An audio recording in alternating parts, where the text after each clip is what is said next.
So you've just finished work for the week and you're going to go get a drink at the local pub, and what do you come across? That's right, a feminist bartender. Now these are the things that you cannot say to a feminist bartender. If you do, you will be lynched in the town square. So let's check it out. That's not how you pour a pint. Go on, come have a drink with us. Excuse me, I'm waiting. I think I love you. Run. So I'm sorry to say bullshit this quick in the video, but I don't think anyone's saying, I think I love you to you. Maybe to a couple of the other people, but really to you, you know, it's just you and me here. We can be slightly honest about this.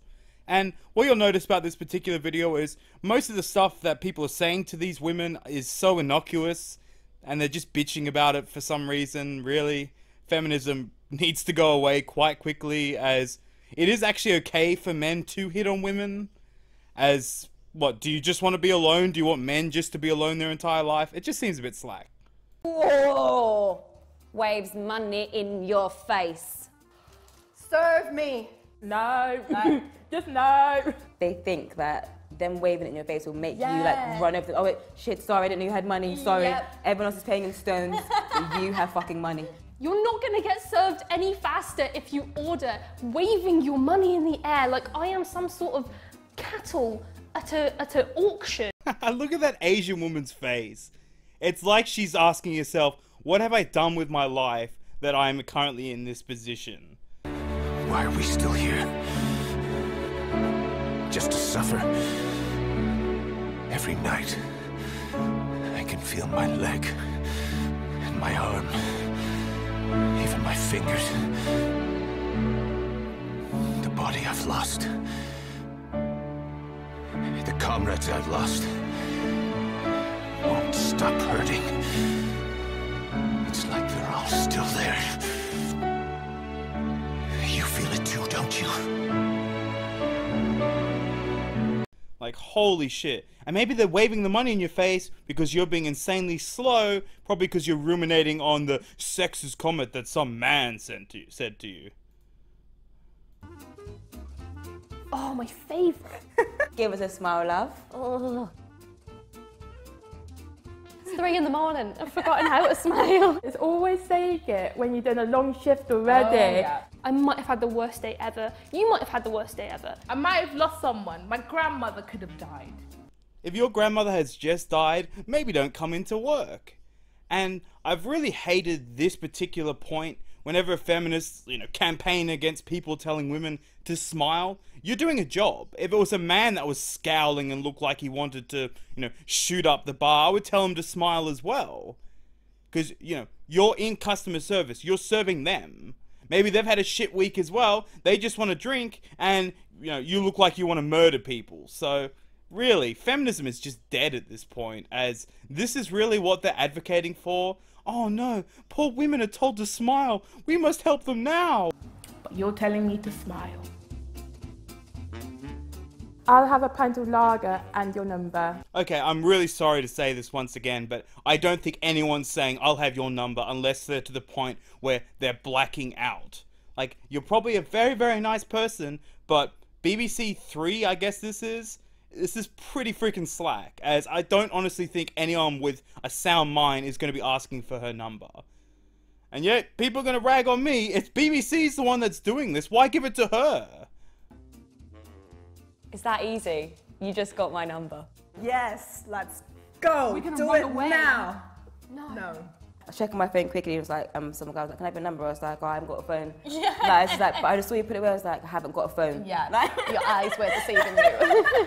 You're not entitled to me and your drink. You're entitled to drink, and that is literally it. They're not saying they're entitled to you. It's called a pickup line. Might not be a great pickup line, but still. What's all these women saying, oh, men feel entitled. You're the one that feels entitled. Guess what? You can just say no. Or if it's probably I guess if Hugh Jackman came up to you and was like, oh, can I have a drink and your number? You'd be like, oh yeah, definitely, here's my number. So it's just the unattractive guys that you're bitching about, isn't it? If they look like a supermodel, I don't think you're going to be complaining. Oi, darling. yeah. Yeah. Babes, sweetheart, They wanted to get the boys' attention on the bar, and they'd be like, "Oi, mate," and I'd be like, "Why can't I be your mate? I want to be your mate. Yeah, maybe I'd serve you quicker if I was your mate." The one that I hate the most when they go, right, gorgeous. Gorgeous. Yes. No! I'm like, you really thought you looked cute? Yeah. Okay. Or sometimes, like, if you kind of ignore them because you're busy, they will just like ching ching chong. Like, in 30 below temperatures, in 20+ mile marches, in the dark, with men dying all around him, and George Washington with diarrhea running out of his pants on top of that horse, marching to kick ass, marching not to give up, taking action. That's who we come from, and we let all these hunchback scum rule us. I will never submit to you. And the human spirit is rising. You will not turn us into animals. You will not poison us anymore. You will not kill us. Our spirit transcends all you've done to us. Come on, that does not happen. That does not freaking happen. And of course they have to bring race into it. What? So you ignore them, which you should actually be serving them because that's your job. They're just like, oh, look at this ching ching chong. Really? This is complete bullshit. There's no way in hell that actually happened. like behind you. Out! Are you serious? Yeah. While you're down there, Guys, stop doing that. That's not a cute innuendo. No one needs to hear that. It's like security. like I'd be picking something up off the floor and they'd be like, "Oh, why are you down there?" And I'd be like, "Do I flick it? Do I?"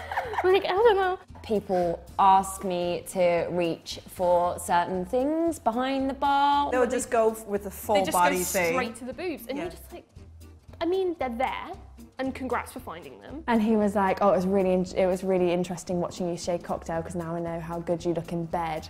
I love how shocked she looks. It's like she's been told that the Holocaust never happened or something just completely outrageous. Yeah, some of these are quite shitty pickup lines, but that's just it. And just telling people not to say them, maybe you should just have some banter back at them. Like, you know, insult them or something. That's generally what you're supposed to do instead of being like, "Oh, I'm offended. What did you say? That's how I look in bed? Oh my god, you should go to jail." Go on, have a shot with us. I don't know what you do with your job in your daily life in drinking, and good for you. You can buy me a drink, but I can only drink after shift because I'm working. It got to the point where I heard it so many times, where I just like, when I was doing their vodka shots with it, I would just sneakily just put a bit of water in mine just to join in the fun. Seriously, BBC Three, how do you choose your actors? She is barely speaking English at this point. That just sounded like mumbled gibberish. She's probably a very, very nice person, but still, she seems a bit mentally not all there. And, you know, we're actually supposed to understand what's going on in this video. And I just don't think that actually happens either, unless the guy just pities her and, you know, she looks alone and sad, so they're trying to actually help her out. But no, that's apparently bad as well. If I was hammered behind the bar, you wouldn't want to be served by me, because I would be telling you all what I thought of you. Like, I would be not keeping that shit in. Oh. What's your real job? Is this a fake job? Am I not getting paid? I'm actually a NASA-trained scientist, but I like to work here on the weekends. Yeah. There are some people who really do genuinely like bartending. Yeah, sure there is. There's probably a lot of people that really do like bartending. But this is coming off, obviously, where a lot of female bartenders, they're just doing it as a side gig, you know, to become an actress or a model or a singer. So that's where this is coming from. As, do you want to be a bartender your entire life? I'm not saying that's a bad choice, but still, some people have higher aspirations. It's just, they're trying to get to know you. It's like, oh, what's your real job? What are you going for? What, are you being an actress or what? This is really, and what, we're not allowed to say this now? It's very tough. So if you're not enjoying it, if you don't like this job, you wouldn't be here. You meet people from all walks of life, I love that. and as long as they're nice and they're good crack, they make your shift. They make your shift. But you meet some knobheads as well. My favourite though is when someone has quite clearly got a little bit like awkward at the bar, they're not quite sure what to do, and they do like a, "Oh, you, I can see why they're feeling a little bit awkward, as if you say, oh, how's it going, love, as this is done in the UK, so different vernacular there, you're probably going to throw a drink on their face or get them kicked the fuck out. So, this video really, I honestly couldn't see a video done with men instead of women complaining about this, because they would just, you know, brush it off, as most of this is just purely nothing. It's nothing. Just get over it. Move on. But anyway, BBC Three, some of the actors you chose, it's pretty slack. It really is. You've got someone that obviously can't even really speak English, and, you know, it's just mean. They're just being mean. But anyway, guys, I've got a couple more videos coming up. Let me know what you think in the comment section down below. Hit the like if you liked it, subscribe, you know, all that good stuff. And I'll catch you later. Stop feeling like you don't have power. Stop feeling pathetic and weak. Break out of your television-induced trance. It starts with a war growl. It starts with getting fired up, staring at yourself in the mirror and showing some teeth and saying, I'm a human being, I have dignity, I'm going to resist, I'm going to start recognizing the propaganda, I'm going to break free from it, I'm not going to fight with my family, I'm going to organize with my family and realize we're under attack by the social engineers, and I'm not going to fight with my neighbors, we're going to organize. Humanity's going to come together. Ah! Ah! We know we're under attack, we know it, we're breaking the conditioning. Ah! Ah! We're coming for you, globalist! Ah! Coming for you! Coming for you! We know what you're doing!